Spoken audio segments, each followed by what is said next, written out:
আসসালামু আলাইকুম দর্শক, আজকে আমরা এমন একটি সুসংবাদ আপনাদের কাছে উপস্থাপন করব যেটা আমাদের দেশ ছাড়িয়েও বিশ্বের সকল দেশের কাছে প্রশংসিত হবে। বিষয়টি হচ্ছে স্বাধীনতা স্থপতি আমাদের জাতির জনক বঙ্গবন্ধুর নামকরণে বীর মুক্তিযোদ্ধা এবং সকল শহীদদের স্মরণে বিশ্বের সর্ববৃহৎ মসজিদ এ বাংলার মাটিতে নির্মাণ করার উদ্যোগ নিয়েছেন 21শে ফেব্রুয়ারি আন্তর্জাতিক মাতৃভাষা দিবসের রূপকার বীর মুক্তিযোদ্ধা রফিকুল ইসলামের পরিবারের সদস্য জনাব পারভেজ কামাল খান। আমরা এখন ওনার কাছ থেকেই বিস্তারিত শুনি। সংগ্রাম আমাদের মুক্তির সংগ্রাম, এবারে সংগ্রাম স্বাধীনতার সংগ্রাম।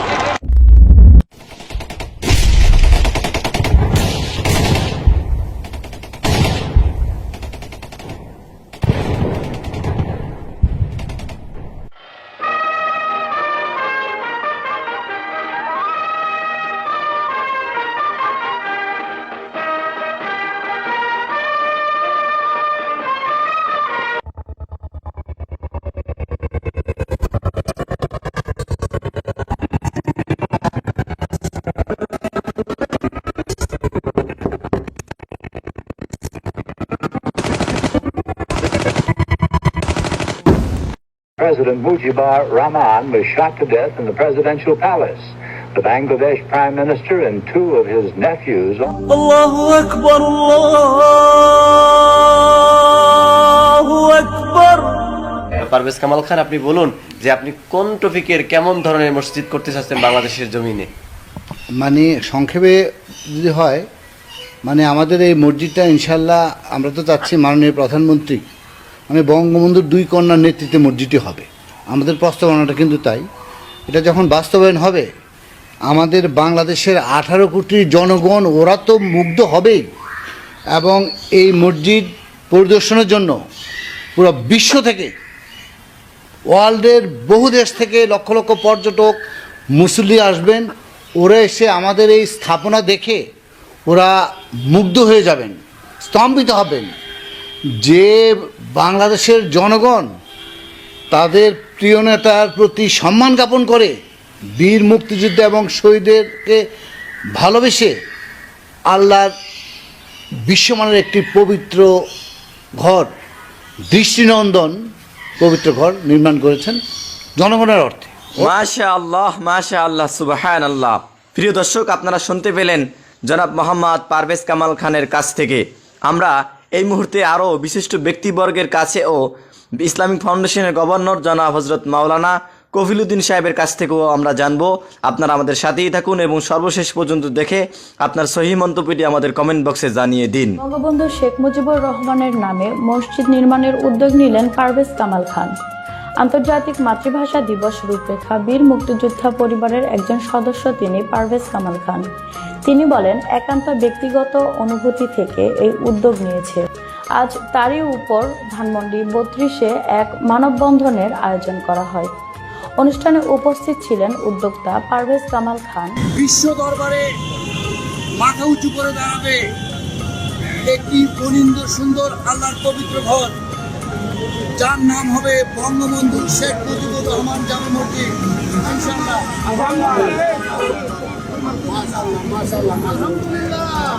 মাননীয় প্রধানমন্ত্রী শেখ হাসিনা ওনাকে ইসলামী ফাউন্ডেশনের গভর্নর নিযুক্ত করেছেন।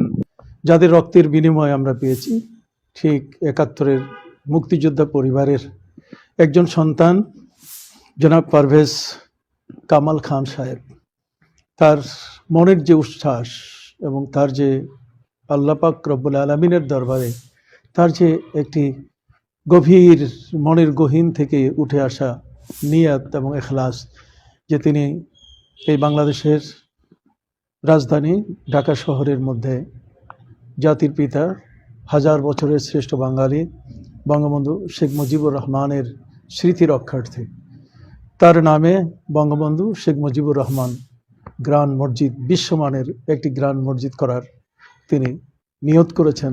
এজন্য আমি তাকে ধন্যবাদ জানাই এবং কৃতজ্ঞতা জানাই সাথে সাথে যে পৃথিবীর মধ্যে সর্বোত্তম জায়গা হচ্ছে মসজিদ। নবী করিম সাল্লাল্লাহু আলাইহি ওয়াসাল্লাম বলছেন, খায়রুল বিকাই মাসাজিদুহা ওয়া শাররুল বিকাই আসওয়াকুহা। পৃথিবীর সর্বশ্রেষ্ঠ জায়গা হলো মসজিদ আর সর্বনিকৃষ্ট জায়গা হলো বাজার।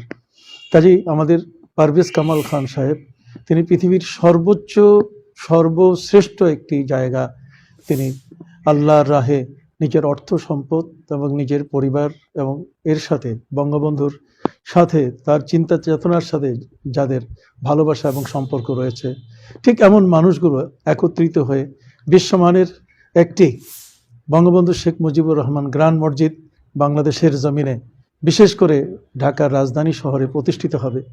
এটি আমাদের কাছে সত্যিকার অর্থে আনন্দের খবর এবং এ কারণে আমরা দেশবাসী তার জন্য অবশ্যই দোয়া করতে পারি, আল্লাহ তাআলা তার এই মহৎ উদ্যোগকে যেন কবুল করে নেন। আজকে যদি বঙ্গবন্ধুর 3 সন্তান শেখ কামাল, শেখ জামাল এবং শেখ রাসেল বেঁচে থাকতেন, তাহলে পারভেজ কামাল সাহেব যে মসজিদ নির্মাণের যে উদ্যোগ নিয়েছেন, এই উদ্যোগটা ওনারাই করতেন। মানে আপনি বলতে চান যে যদি বঙ্গবন্ধুর সন্তানগণ জীবিত থাকতেন, ওনারাই এই কাজ করতেন, যে কাজটা কামাল সাহেব করার জন্য উদ্যোগ নিয়েছেন। জি জি জি জি ঠিক, যথার্থ, এটা আপনার যথার্থ কথা। আলহামদুলিল্লাহ, এটা অনেক মূল্যবান কথা। সুতরাং আমি বলতে চাই যে বঙ্গবন্ধুর সন্তানরা যেহেতু বেঁচে নাই, ওনাদের পক্ষ থেকে ওনাদের অবর্তমানে বাংলাদেশের 18 কোটি জনগণ যদি ওনার সন্তান তুল্য হয়ে এই কাজটি করেন, তাহলে আমাদের প্রধানমন্ত্রী এই কাজের যে অনুমতি দেওয়ার ব্যাপারে আমার মনে হয় না কোনো বাধা আছে বলে। বিশ্বের সবচেয়ে বড় এবং অন্যতম অনিন্দ সুন্দর মসজিদ আমাদের মহানায়ক বঙ্গবন্ধু শেখ মুজিবুর রহমানের নামে তৈরি হতে যাচ্ছে। তো জনাব পারভেজ কামাল সাহেবের কাছ থেকে আমি জানতে চাচ্ছি, এটা কোথায় এবং কিভাবে এটার কাজ বাস্তবায়ন হচ্ছে। যেমন আমরা কিন্তু আমাদের যে একটা প্রস্তাব, একটা কমিটির মাধ্যমে, কমিটি প্রধানমন্ত্রীর কাছে একটা প্রস্তাব দেবেন। প্রস্তাবটা রিকোয়েস্ট প্রস্তাব যেটি ধরেন না কেন, আমরা প্রধানমন্ত্রীকে অনুরোধ করব যে উনি যেন এটার সার্বিক তত্ত্বাবধানটা ওনার হাতে থাকে এবং উনি একটা কমিটি গঠন করে দিবেন। ওনার সিলেক্টেড, উনি জানেন এক্স্যাক্টলি কাদেরকে দিয়ে এটা সম্ভব, বাস্তবায়নে অগ্রগতি হবে। আমরা প্রধানমন্ত্রী যে কমিটি বা যেখানে একটা অ্যাকাউন্ট দিবেন, ওই জায়গার মধ্যে আমাদের অনুদানের অর্থ ওই জায়গায় আমরা জমা দেব। আচ্ছা, প্রধানমন্ত্রী অ্যাকাউন্ট দিবেন, আপনারা ওই অ্যাকাউন্টেই অনুদানের টাকা দেবো, ওইটা দিয়ে বাস্তবায়ন হবে। এই ব্যাপারে আমরা মাননীয় প্রধানমন্ত্রীর যে বিশ্বস্ত প্রতিনিধি এনায়েত খান সাহেব, জনাব এনায়েত খান সাহেব উনি কে? এনায়েত খান সাহেব উনি হচ্ছেন আগে উনি সেক্রেটারি ছিলেন, শিক্ষা সচিব, মাননীয় প্রধানমন্ত্রী 10 বছর পিরিয়ড ছিলেন এবং বর্তমানে বঙ্গবন্ধু মেমোরিয়াল মিউজিয়ামের উনি প্রধান। মানে বঙ্গবন্ধুর নামকরণে বাংলাদেশের যত প্রতিষ্ঠান হবে ওনার দায়িত্বে কিন্তু। হ্যাঁ, তা আমরা ওনার কাছে আমাদের কমিটি, আমি এখানে ইসলামিক ফাউন্ডেশনের গভর্নর, কারেন্ট যে ইসলামিক ফাউন্ডেশনের গভর্নর, ওনার নাম হচ্ছে ডক্টর কফিলুদ্দিন সাহেব, উনিও আমাদের কমিটিতে আসছেন। আমরা কয়েকজন, আমরা এনায়েত খান স্যারের কাছে আমরা গেছিলাম 32 নম্বরে। তো ওই ব্যাপারটা ওনাকে আমরা মানে বোঝাতে সক্ষম হয়েছি এবং এনায়েত খান স্যারকে আমি রিকোয়েস্ট করছি, স্যার আপনার মতো একজন ওয়াইজ ম্যান, হ্যাঁ, ওনার কিন্তু এই ব্যাপারে অনেক নলেজ আছে, বলছে যে আপনিও এই কমিটিতে থাকবেন, আমরা চাই।